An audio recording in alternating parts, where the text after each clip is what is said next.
One of the things I learned working for Clinton is that when you're confronted with a special prosecutor who's going completely nuts and has nothing on his mind except to get you, you have got to go on the offensive. And that's what Donald Trump needs to do right now. You have to take Mueller down from his perch up there as kind of like the pontiff, whose rulings are infallible and can't be challenged. And he's got to challenge him. He's got to go at him on a host of issues. The most important issue is the staff that he's hired. He has 4 people on his staff, a small staff, highly paid, who are all either donors or associates of Bill and Hillary Clinton. One of them actually was her lawyer on matters connected with the Clinton Foundation, represented Hillary Clinton. And another one donated $30,000 or so to Hillary's campaign and to the Democratic Party. Those 4 people all have to go. Trump should demand, and Sessions should demand as well, that no employee of that office have donated to either party or either political campaign. I know that in the arcane rules of the Justice Department, that might not be seen as a prohibitive conflict. But those rules are designed for all kinds of issues, not for a special prosecutor trying to throw out a president and reverse the results of an election. One of the most outrageous hires of Mueller, and one that Trump needs to zero in on, is Andrew Weissmann. Weissmann worked in the Justice Department and was famous for the prosecution against Enron that lasted over a year and resulted in a gigantic verdict against Enron, which was set aside by the appellate court on the grounds of prosecutorial misconduct, on the grounds of Weissmann's misconduct. And the attorney for the other side, for the private attorney for Enron, said that Weissmann was such a liar, so dimly acquainted with the truth, that she said, I wouldn't trust him to tell me what day of the week it was. And this is the guy who's going to be prosecuting the elected president of the United States. Outrageous to hire a guy like that when the court has specifically rebuked him in his major case. Mueller needs to be held accountable. And Trump also needs to hold him accountable for his forays into Trump's personal and private life and previous life. If Trump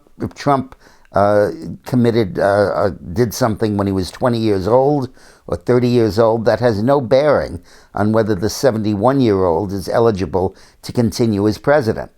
And for a man who's led a complex life with all kinds of casinos and contests and TV appearances and developments and real estate and all kinds of stuff, you could probably go through his background and find any number of situations that could be compromising. So if you let a prosecutor do that, you're essentially saying, well, the parties nominate, the electorate chooses a provisional president who is sworn in until such time as we can investigate him and find out something that he's done in the past, at which point we'll try to get rid of him. That's not what the Constitution had in mind.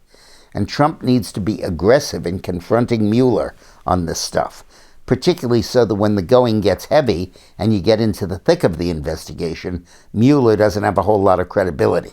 Trump should be publishing the amount that's being spent by Mueller, number of staff people hired, where his offices are, how many rooms are in the office, how much travel, all of the details on Mueller's investigation. And he needs to get that stuff out now so that Mueller's credibility is not high when they go toe-to-toe toward the end of this.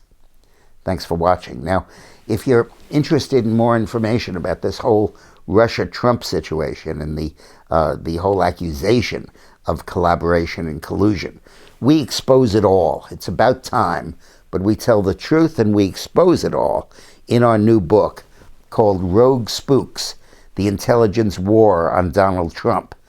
We say how this phony dossier came to be, how it came to be released, how it came to dominate the debate, how the leaks began to pile up and frame the accusations against Trump, and really, how the CIA and the FBI and the other members of the intel community used the tactics that the U.S. used to use in foreign countries in promoting coups d'etats, like against Salvador Allende and others.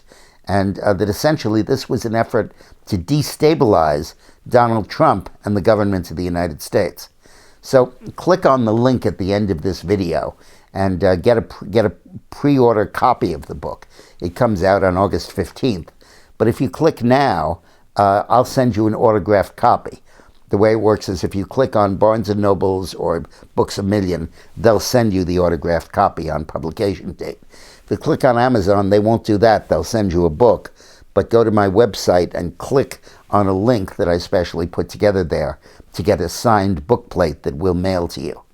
And by the way, if all of the scandal has got you down, check out the website of my good friend Clayton Leota, the5o'clockhour.com, the5o'clockhour.com. Today, he has a lesson on the basics of bourbon.